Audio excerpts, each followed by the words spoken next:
la voiture de luxe s'est arrêtée tranquillement devant un restaurant populaire au fond d'une petite ruelle. La portière de la voiture s'ouvrit lentement et un homme d'âge moyen vêtu d'un costume coûteux en sortit.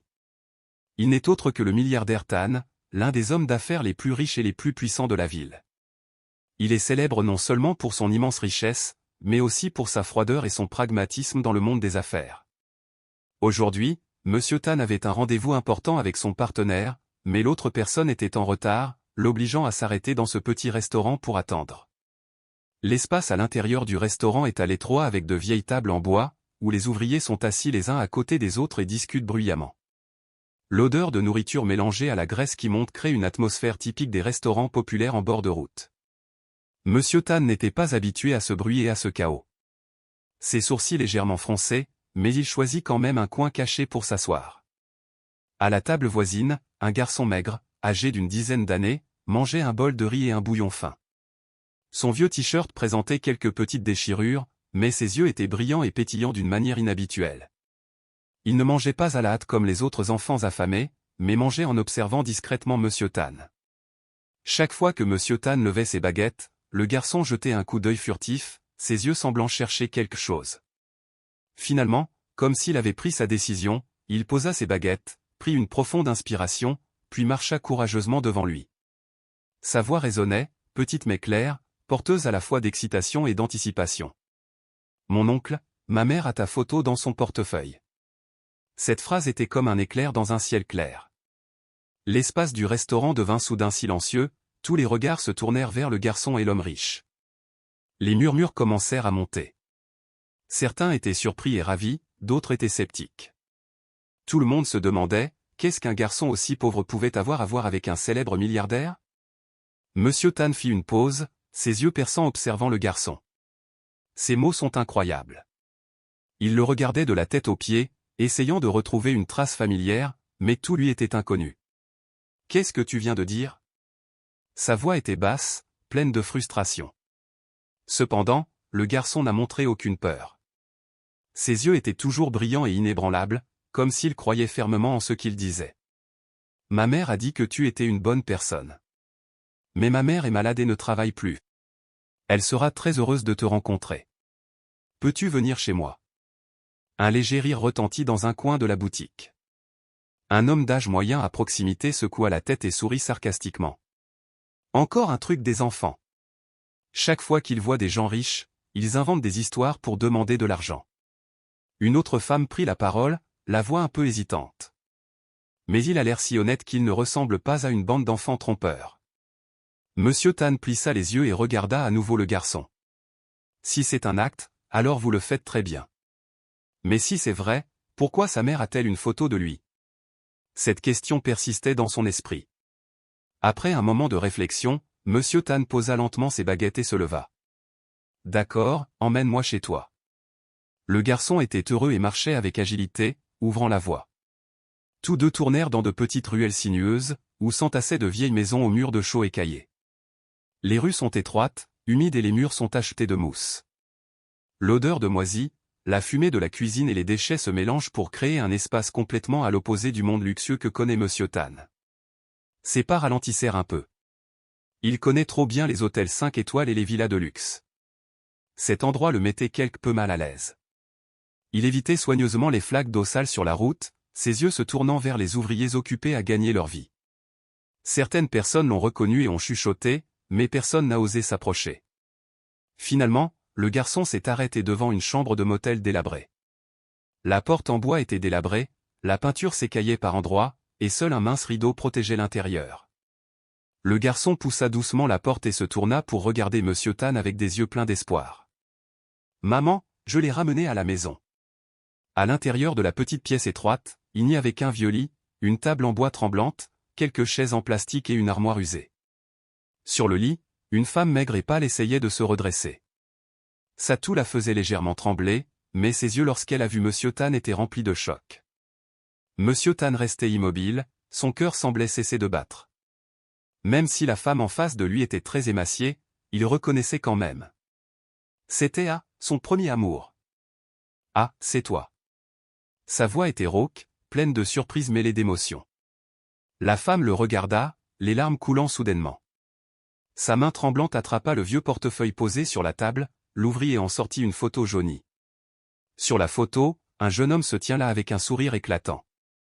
C'était Monsieur Tan d'il y a de nombreuses années. Frère Tan, après tant d'années, je te revois enfin. La pièce était plongée dans un silence étouffant. Le garçon regarda sa mère avec perplexité puis se tourna vers Monsieur Tan, ne comprenant pas ce qui se passait. Le cœur de Monsieur Tan se serra.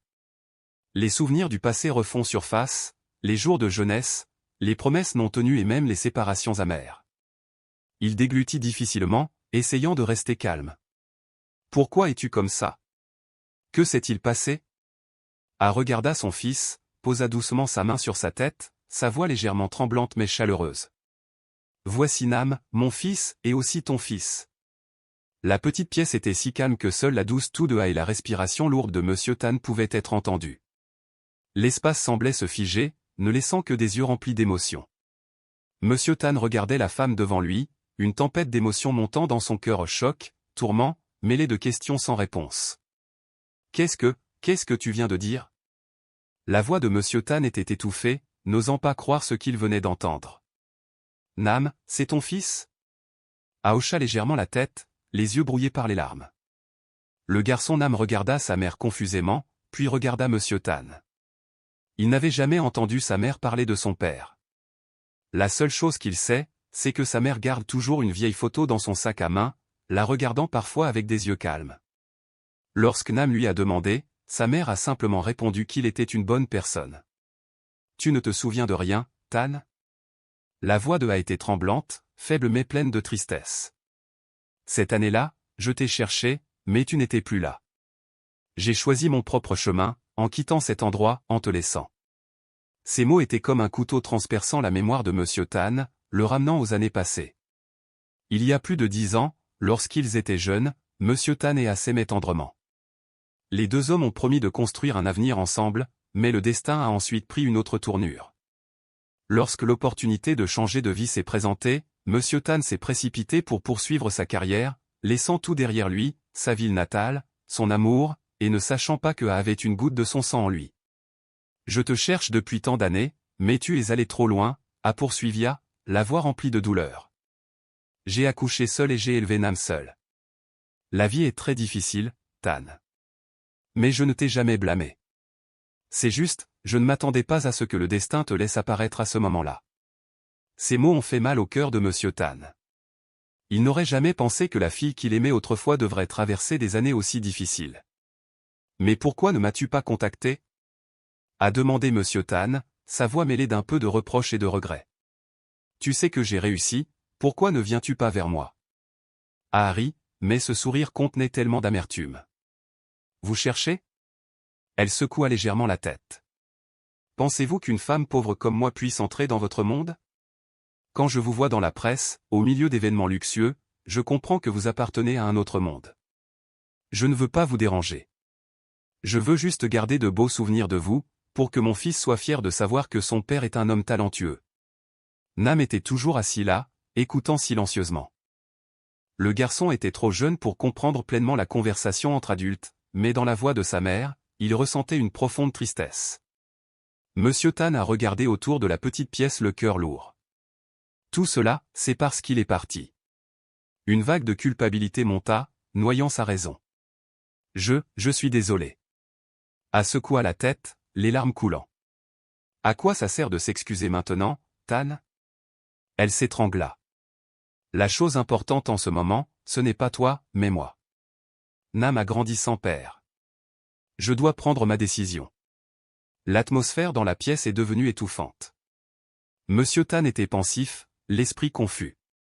Il se souvenait du bon vieux temps, de l'amour, des rêves innocents de la jeunesse. Mais le plus douloureux était qu'il avait tant perdre l'enfance de son fils. Nam regarda Monsieur Tan avec des yeux ronds, ne sachant pas exactement ce qu'il devrait ressentir.